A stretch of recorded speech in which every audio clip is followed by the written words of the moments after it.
And we're live. Um, yeah, really? You're gonna try to stick around to see Bronny? Anyway, good afternoon, good morning, good evening, ladies and gentlemen, wherever you are, whatever time it is for you right now. Just know that you are locked in onto the point with Skip. and the king. You guys know what to do. Go down there, click subscribe, click like, leave a comment, Check out the go grab, shirts. go grab one of our shirts. All right. And thank you guys for being here for with myself and Skip and our fantastic guest. Absolutely my man right there, Josh. If you guys don't know about him, go check out Clutch Points. Check out Raptors Republic. Just go check him out. Okay? That's basically all I'm asking. Now, guys, we've assembled a Voltron right here today and maybe the Avengers. So let's get into this. Skip, what do we talk about? Basketball and the Raptors? Usually, yes. Usually? Okay, that's on these calls, not on our other calls. We talk Yeah. about other stuff. Um, so let me ask you guys a question. Josh, I would like to start with you. Now, Sure thing. based on where the Raptors are at, where do you see them going further into the season? Yes, yes, yes. I did say they would end up in fifth seed last year, and they did. Where would you see them going this year, my friend? Because you got a lot. You got a lot of inside info. So let's hear it. Well, apparently not enough inside info from last season to nail it at the fifth seed as you did, because I did not predict them to make the fifth seed. I think I said maybe sixth, maybe fifth if everything went absolutely correct for them, and it absolutely didn't go correct for them, and yet they still managed to make the fifth seed, which is pretty uplifting if you're looking at this season, because last season the Raptors won 48 games to get to that fifth seed position.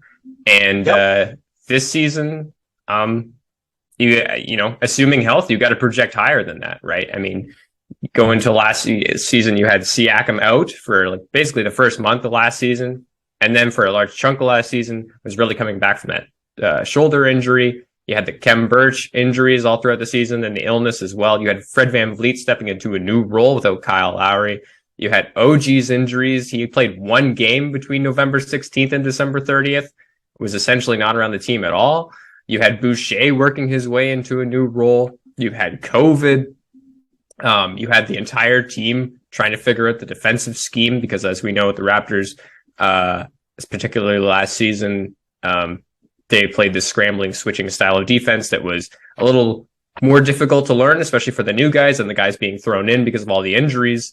You know, there was DJ Wilson, who's currently in training camp. There was a moment where he was thrown in last season during the COVID, some of the COVID effects there, and you know, had to learn the system on the fly, things like that, right? So, assuming health, assuming COVID doesn't ravage teams again this season quite the same, you got to be projecting upwards of 50 wins, I think, which would keep Raptors in the upper echelon of the Eastern Conference, despite the East getting better than it was last season. So, yeah, man, I mean, I think you're looking at the Raptors team probably still a season where it's a process over ultimate results. You know, Messi at Media Day admittedly said this is probably not a championship team.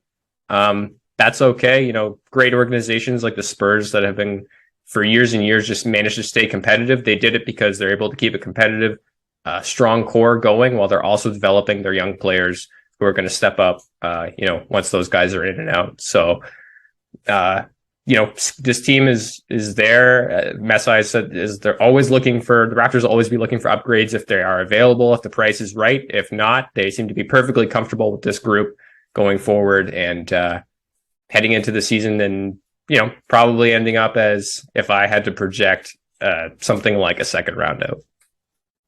Skip, I would. thank you much, Josh. Thank Okay. you very much. Skip. Champions? I don't know. I don't know if I'm predicting a championship Now, this year.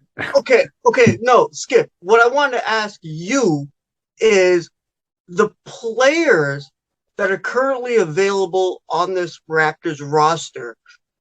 Do you see any players trying like that can get them to that next level? Scotty Barnes. Yeah.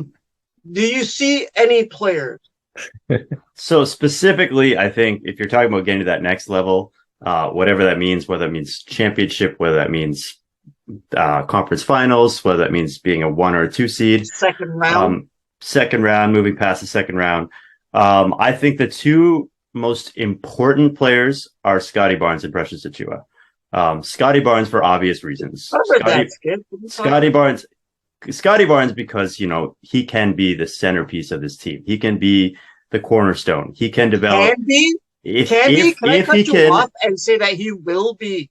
He will be, sure. But I'm talking about he will be a centerpiece of this team. I'm saying he can be the centerpiece. I'm saying he can be a superstar. That's where the can is versus the will. He will be a star. He can be a superstar. Those are two different things. So I think as far as really catapulting the Raptors to that championship level, that's what we want to see this year is Scotty Barnes take strides toward becoming a superstar. And then Precious Achiuwa, I think just because the Raptors don't have a natural center, because he showed so many flashes last year, because he's so young, I think he's a guy who can really, really round out the rotation. If he can develop into a bona fide NBA starter, suddenly there's no weaknesses on this team. I mean, no weaknesses in this roster. There might be weaknesses structurally. So basically, I think those are the two players that need to step up. I just want to jump on Josh's point real quick and say, I think I agree with absolutely everything he said. I agree that there were a lot of issues last year. There were a lot of struggles last year, injuries. Obviously, Scotty Barnes learning the league, growing into his role. Thad Young not being on the team for the whole year. They didn't lose anybody from last year. So on paper, I think this Raptors team is better. But I also think the whole East is better. There's not going to be a whole lot of soft spots in the schedule. So I think bottom line, if the Raptors can hold their position, 5th seed, 48 wins, to me, that's a moderate success of a year. That's not you want more than that, obviously. You strive for more than that. I would be okay if they can just repeat last year in terms of the win column, in terms of the seeding.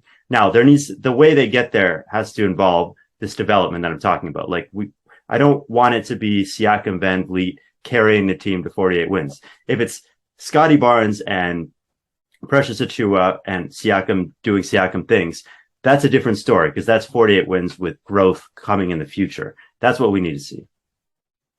Hey, can I weigh in here, guys? Sure. Can I go off? Yeah. Can I go off a little? Do it. Okay. Thank you. Skip, yes, you are correct, but at the same time, you are wrong. The Raptors are going to make more. They're going to win more than 48 games. I called 45 last year. Mm-hmm. Yeah, they're going to make more than 48. There is no question. And you guys know me. I ain't no Raptors fan. Not until you get rid of your ass door. Okay? You guys know that, like, honestly, I see the Raptors coming out with possibly a 52-win season out of the how many games? 82? 82. Right, guys? Yep. Okay. But because there is that leeway with Boston right now, that has an effect, right? And then also the effect of the Brooklyn Nets. There is an effect, but I see from what the Raptors have, like Skip, you just said, and Josh, you also said about with the team they have, like that's very possible.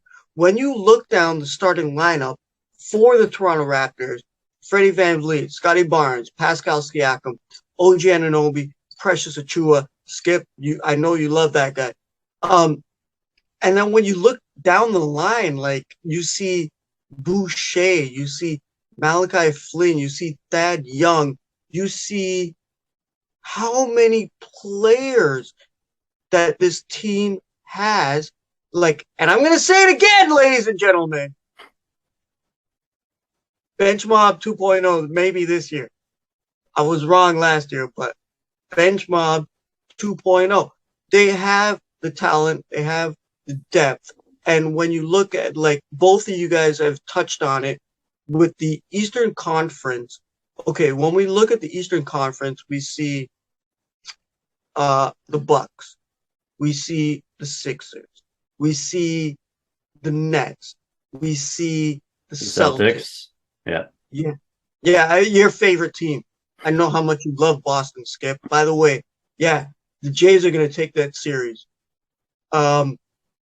We also have Miami. What are you talking about? They're not playing Boston. They're playing Seattle. Anyway. Whatever.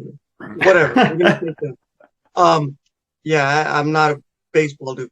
You also got the Miami Heat as well. You not to mention, like, people are talking about Atlanta coming up and going up there. Yeah. So there are and Cleveland as well. Yeah. Jeez, with Donovan Mitchell, like, there are multiple teams in the Eastern Conference, and with what I see from the Raptors is, honestly, guys, I said 5th last year. I'm going to say 4th this year. Now, guys, I got to ask you a question. I'm going to start with you, Josh. Which actual players from the Toronto Raptors can get them to that level on the 4th spot? Like, Skip, you said, Messiah said it's not a championship team, but which players do you think can get them to that next level? Now, let's go round table. Hit it up, Josh. Yeah, I mean, if you're talking about ceiling raisers, I mean, at this point, you got to be talking about Scotty first, right?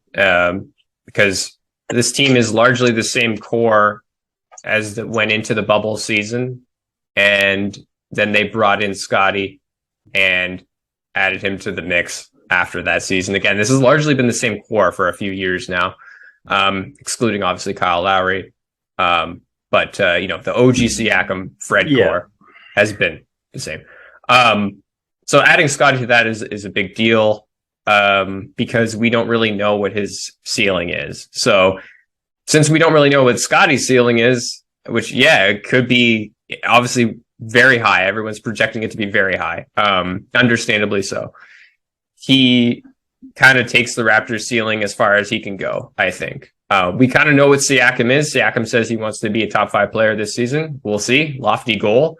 But Siakam already is definitely a top 20 player. Some people can argue a top 15. All-star, all-NBA guy. I hate how people say he's not a top 15, but go on. Yeah. I mean, I think you can easily, you can get into the weeds about those arguments and stuff. But I think you can easily have him in that range. So, he's an all-NBA guy, obviously. And Fred's right there as well. So you kind of know what that core is capable of at this point. OG obviously still has some growth there, has been talking about how, or at least there's been a rumor mill about how he wants a bit of a bigger role. We'll see if the Raptors are able to maybe integrate him into the offense a little bit differently this season, give him some more touches that way and stuff like that. But I do think there's a lot of growth there for OG as well. But Scotty is sort of the guy where the potential is just, it's difficult to foresee. All you can foresee is probable star, maybe superstar, right? Who knows? So it's kind of about how quickly he's able to get to that level, right? And, Precious, hey, that guy's showing some stuff, like some potential all-star flashes too. So yeah, for sure. Yeah, people keep forgetting that he's only going to start his 3rd season. I think keep forgetting about that. Yeah. So just on the Scotty point. So I think what we're going to have to see this year is we're going to have to see the transition to the team becoming Scotty's team. And that's going to be tough with Pascal around, with Fred around. But that's Yeah. sort of when we're talking star, we're talking Stop. superstar. Fred's gonna be okay. When we're talking star, we're talking Right. superstar. We've been having those conversations about Scotty needs to be the point guard, Scotty needs to be a ball handler, Fred needs to be off ball. This is just a ad nauseum point of conversation. But what we have to eventually see is we have to see Nick Nurse can't just magically make that happen. Like, he's not going to draw it up on a clipboard and suddenly Fred's not going to pound the ball. That's not how the Raptors operate. What's going to have to happen is there's going to have to be sort of an alpha male scenario in that locker room where Scotty eventually steps up and says, it's my ball. Like, and I'm the best player on the team, or I'm the second best player on the team. You know, He says, F this, we I'm the man. still got Siakam, so I don't want to downplay Siakam too much. But the idea here in terms of transforming Scotty into that next level player and really having the heliocentric offense operate around him is he's going to have to grow into that role, not just on the basketball court, but off the court as well, in terms of his respect in the locker room, in terms of how he is able to just develop kind of into the kind of player that he can be, and how he can check other players' egos as well. So I think that's sort of going to be something that we're going to have to watch over the next, probably not just this season, maybe next 2 or 3 seasons, assuming Fred is back. We don't know if Fred's back, but there's going to be this kind of, I think, shifting of the egos a little bit.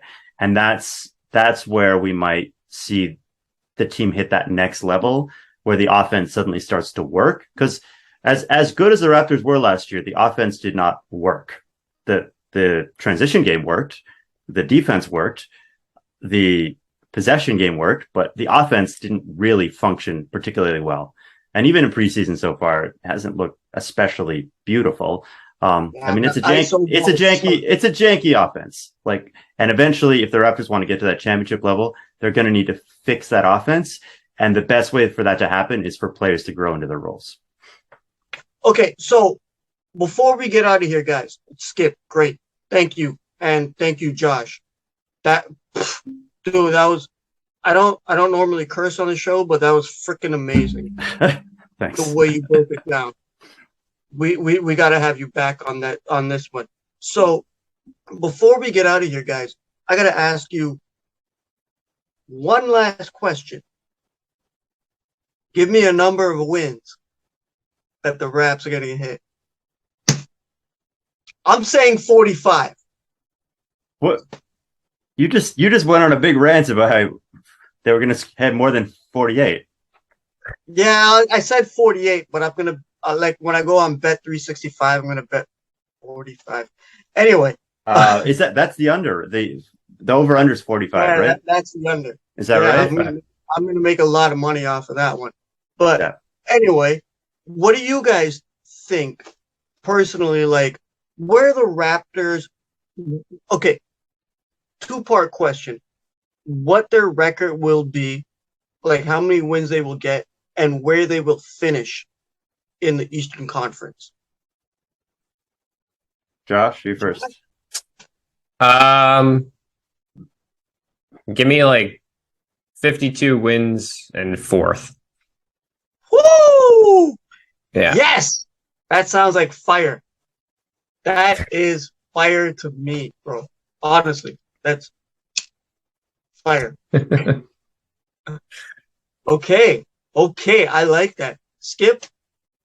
I think we're all going to be in the same range here. I'm going to say 50 wins, but I think, like, when I say 50, I think 40, 48, 47 is not too disappointing. 53 is not a huge, like, it's a range, right? So I'm going to say around 50 wins. And I'll say, I mean, I think that still only gets you 5th or 6th. Like, I'll say 5th. I'll just keep it basic, but yeah. Okay. Before we get out of here, I got one last, sorry guys. I know you guys are watching us and I know you guys are being entertained, but we are pressed for time and I know you can't spend all the time listening to us, right? Except looking at my beautiful face. Now, the one question I have for you guys before we sign out is, who do you think is the biggest threat to your Toronto Raptors in the Eastern Conference? Like biggest Josh? threat overall, like in Yeah. the East, Yeah. essentially best team. Sure. Okay. Yeah.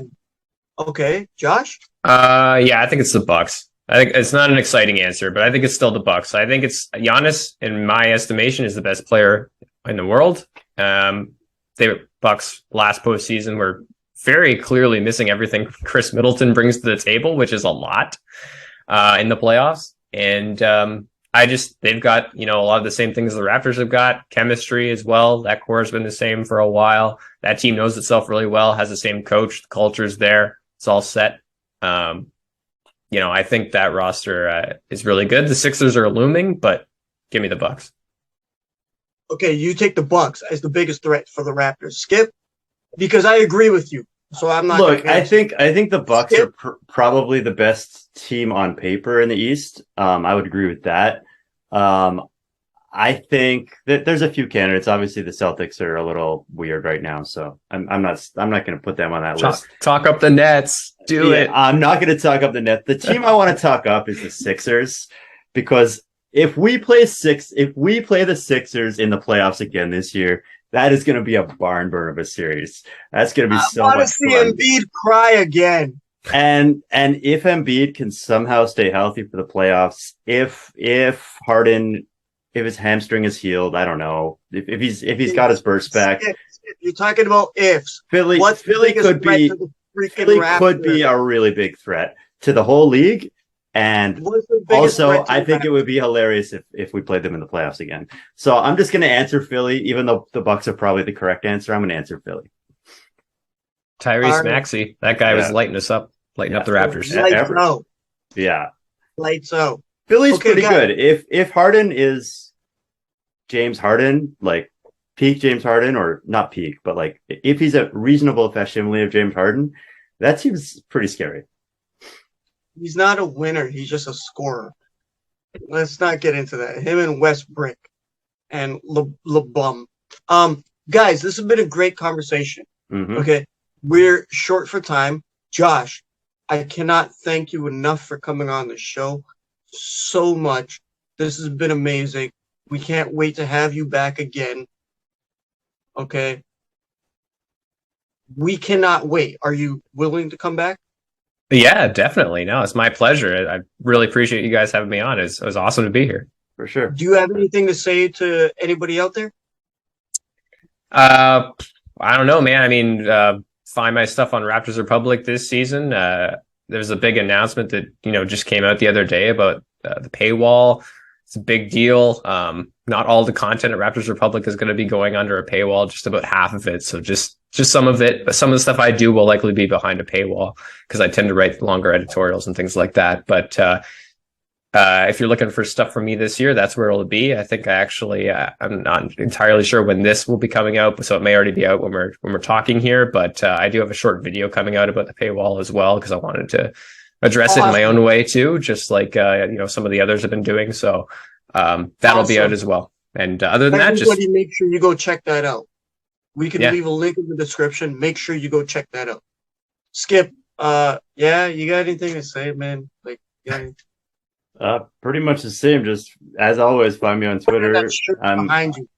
Find me on Raptors Republic. I probably will eventually write an article. At the very least, I'll be doing some game stories. All the usual spots. You guys know where to find me. But point at the shirt behind you. Well, and to the point, obviously, on this channel. And we're also available on Spotify and Amazon Music and Apple and all that fun stuff now. So yes, we're on Instagram, on Facebook. We're everywhere. You guys can find me at King Hussein on all social media platforms. You guys can find Skip on Twitter at Dougie Jays. It's baseball season and it's postseason and the Jays are in. So he's up on his ass. I'm burning the candle at both ends, man, right now. That's for sure. Yeah, he can't even sit on his chair right now. And not to mention Josh, our guy. Thank you so much. You guys could find him. Go find him everywhere. So on behalf of myself, Josh, and the skipper, good afternoon, good morning, good evening, good night, and peace.